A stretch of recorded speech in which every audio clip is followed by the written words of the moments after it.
The redevelopment of Tygerberg Hospital has long been envisaged to improve infrastructure for the people of the Western Cape. Presented in collaboration with the Greater Tygerberg Partnership, this Future Cities Africa episode is with Thorpe Koorts, Acting Project Officer for the Tygerberg Central Hospital PPP in the Department of Health and Wellness at the Western Cape Government. We explore maximising public-private partnerships to rebuild health infrastructure, the importance of collaboration between stakeholders, future socio-economic benefits for the broader community, and much more. Thorpe, welcome. It's great to have you on the show. Please provide an overview of the Tygerberg Hospital renovation project. So it's not a renovation project. It is actually the construction of a brand new central hospital. So renovations are what we basically have been doing at Tygerberg over the last 40 to 50 years. And Tygerberg has been declared beyond its life expectancy. And we are desperately needing a new central hospital. So the scope of the project is the actual construction of a new central hospital on the same campus and precinct as the existing hospital. We've got a plan to construct the new central hospital on the western side. We're clearing out and enabling a corridor on the western side for that purpose. And I think if I have to describe the project, I first have to delve a bit into the service design that we are envisaging and how we are planning to structure our healthcare service in the province going forward. So I'll take it a step back. We are planning to construct 3 very big hospitals in the near future. One in Klipfontein, close to where the old Geef Hospital used to be. One in Belhar, which is just opposite the UWC campus, and also the new central hospital on the Tygerberg campus. And the reason we're redesigning the service like that is from my opinion around it is that we have, over the last 3 decades at least, focused very much on primary healthcare. We have become absolute experts on building clinics and doing community-based and home-based care, bringing healthcare services to the people of the province. So yeah, you can just have a look at all the incredible clinics that we've built recently, both in the metro and and rural.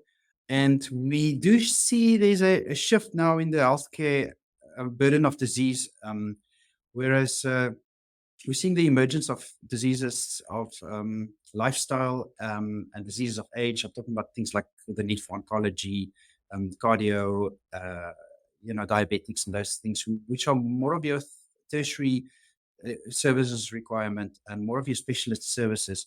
And we find ourselves in the province that our tertiary institutions and hospitals has been built in the 60s and 70s. I'm talking about Groote and Red Cross and Tygerberg. So there is a desperate need for us to enhance on that and bring those kind of services back into the province. And therefore, we're restructuring with these mega projects. We've coined the phrase. We call them mega projects, these 3 hospitals. The other 2, the Klipfontein one and Belhar hospital that we are going to construct, will be built in our conventional way, whereas we use our enabling sister departments to construct those hospitals. But in terms of funding requirements and so forth, we have done an extensive case study to determine that Tygerberg we can do as a PPP. I'll get back to the PPP in a minute. So the project will be for the construction of a new Tygerberg hospital on the western side of the campus. And then we will decant the old hospital out of the existing facility and into the new facility. And we are going to divert the services in terms of secondary and tertiary services. So your primary and secondary services will go to Belhar, the ones that's existing at Tygerberg, whereas your more academic and tertiary services will go to the new central hospital. And our aim is, of course, to complete those 2 particular hospitals very close to each other so that it can streamline the decanting process and the commissioning process on the other 2 facilities. There's, of course, the reason for stripping out some of the services is because we want to focus on pure academic services. because, as you know, Tygerberg is a learning platform. We've got 3 higher learning institutions on site, which is Stellenbosch University Medical School, UWC, and CPUT.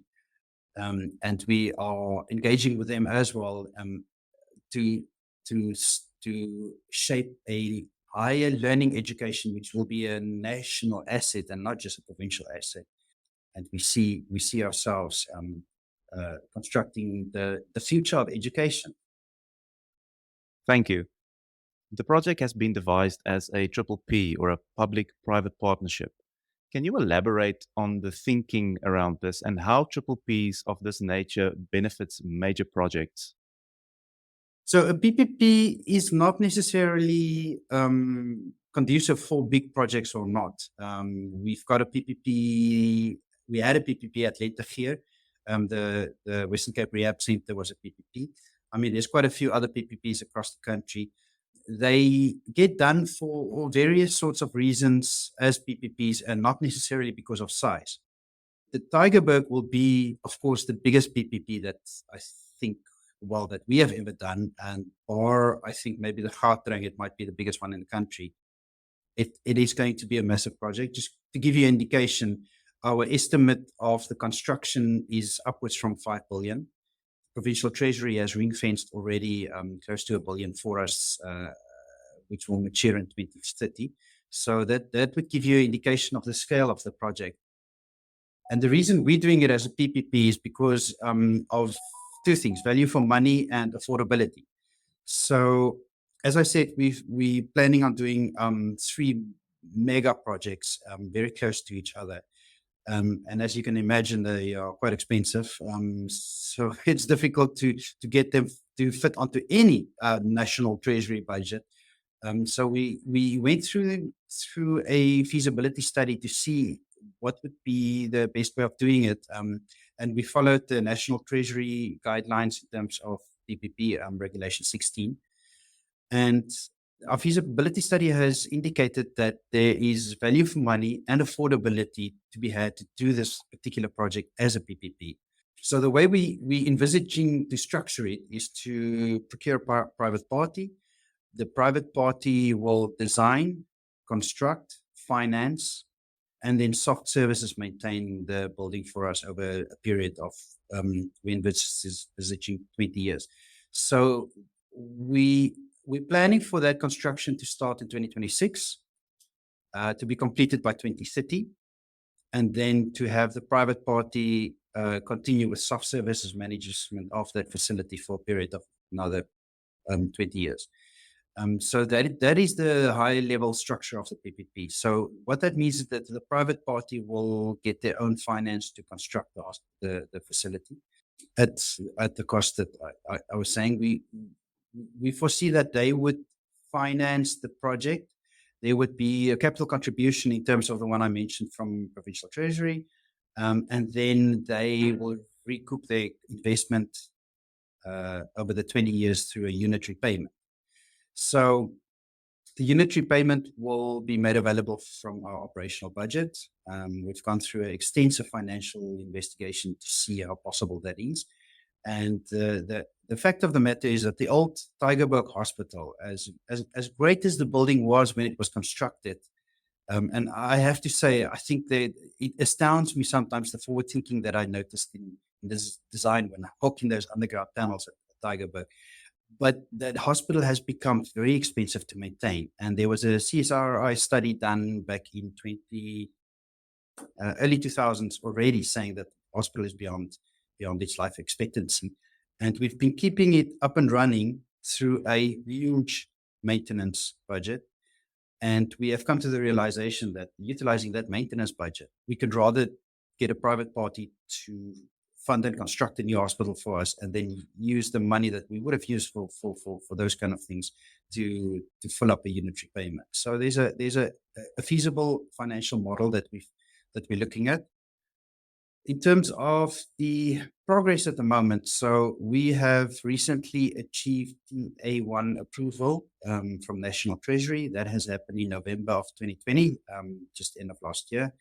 And we are now in the process of preparing output specifications. So output specifications is a description of what we want the hospital to function like. So this is technical and clinical descriptions of how we want that hospital to function. We are preparing those specifications so that we can go out to market, so that private parties can price it, and then they would create the SPV, and that SPV would be the vehicle that would manage the project and also run the soft services over the period of 20 years. So we have also recently done some market sounding with financial institutions to see what the scope and availability is out there for funds, and it seems very positive. So we are well underway, and we are quite positive about this project. The project has been in planning for a very long time. What are the challenges around progress in a project of this scale, despite the clear urgency from a healthcare perspective? I agree that the project has been planned for a long time, and there is certainly a urgency for the healthcare service.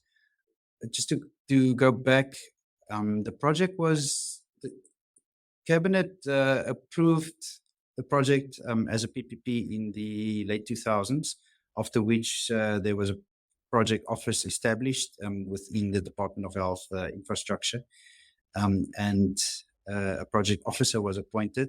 So then the project was pursued as a PPP, and it was taken through the National Treasury's PMFA Regulation 16, which does take time. So there's a feasibility stage, which is the first stage that needs to be completed. And we did a thorough feasibility investigation through along with our transaction advisor, which took a long time.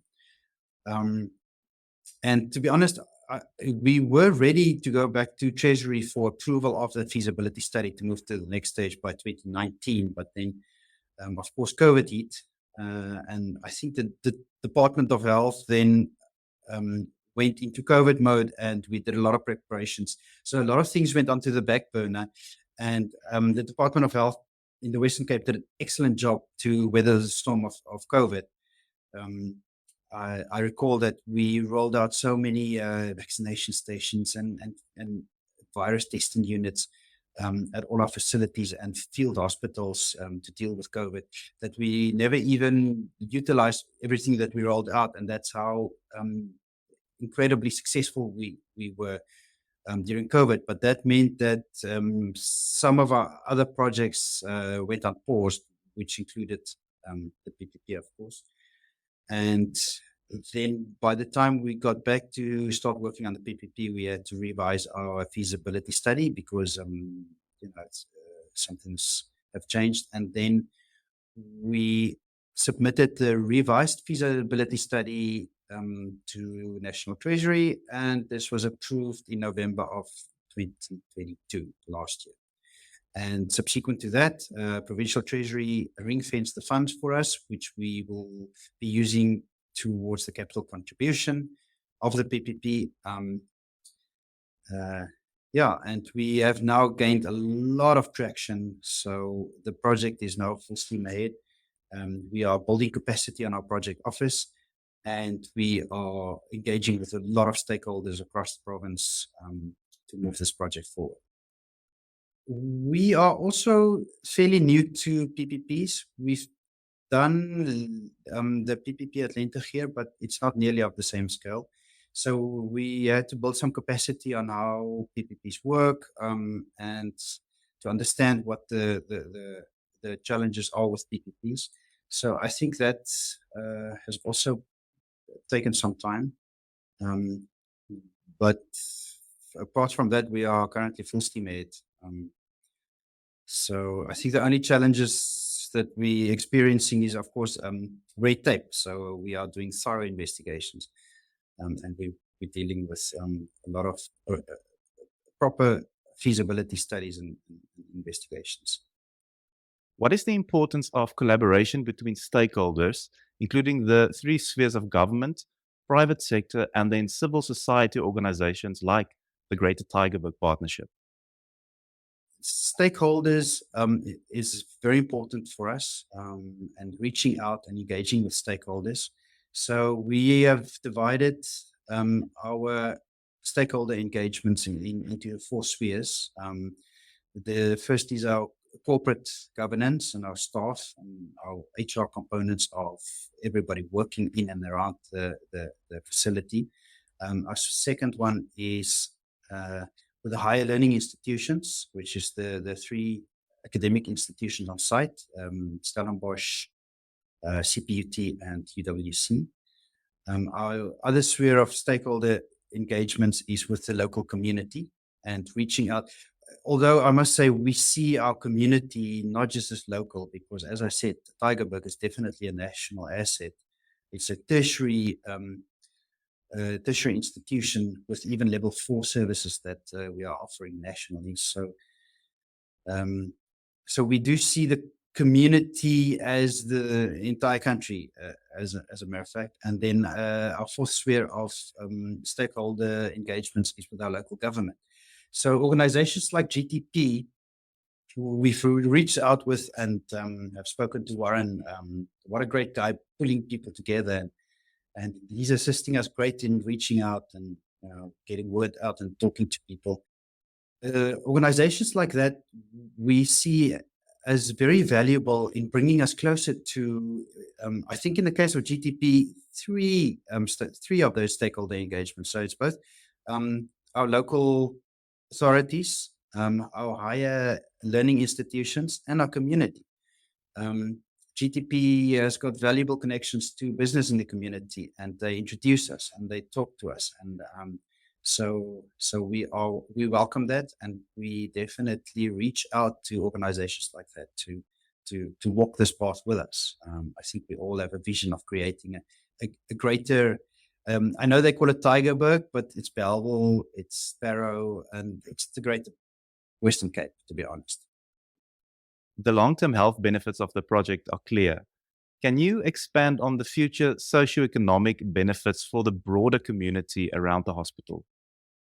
The benefits for the local community is going to be clear. I'll get into that in a bit, but we see benefits for the entire province and even national benefits. Remember, Tygerberg is the second biggest hospital in the country, and it does provide a lot of level 4 services, higher education and tertiary services. So the scale of the investment that will be injected into the Western Cape is going to be massive. I mean, those 3 mega projects that we are planning to do at very similar times is going to require a lot of construction, a lot of trades, a lot of business to work together. And as I said, we engage with international financiers to see what the appetite and the availability of funds is from locally and all around the world into a project like this. And it seems to be extremely good. There are investors that's eager to invest in this. So it's going to be a cash injection and the investment injection into the Western Cape, which is incredible. I mean, we as I said, our estimates of just construction cost is upwards from 5 billion. And that is not even counting the equipment. The equipment will be doing separate on this project, and that will be an additional massive amount of money that will be coming into the Western Cape. So the benefits for the province and for local communities is definitely evident. In fact, I have to say I'm concerned whether we're going to be finding enough trades and business to help us to walk the path and to go through the construction and so forth. So my message to the local communities would be to gear up and prepare, because there's 3 massive projects that's coming, and that is in addition to all the other construction and things that's happening around the Western Cape. So that is clear benefits, and then the longer term benefits also. Once we've upscaled our service, our healthcare service, the private party will come in and they will do some of the soft services for us, and there will be business opportunities around that. And we are very open to establishing Tygerberg, the campus, as a healthcare campus, which caters for associated business, healthcare business as well, and not just for the operation and construction of the hospital. So Operation of the hospital will still lie with the Department of Health. We are the delivery of the healthcare service is our mandate. But other services around it, softer services and facility management services, some of that will be catered by the private parties. So there will be a lot of associated business opportunities emerging from that. Thorpe, thank you very much. A special thanks to Thorpe Koorts of the Western Cape Government and the Greater Tygerberg Partnership for this insightful conversation on Future Cities Africa.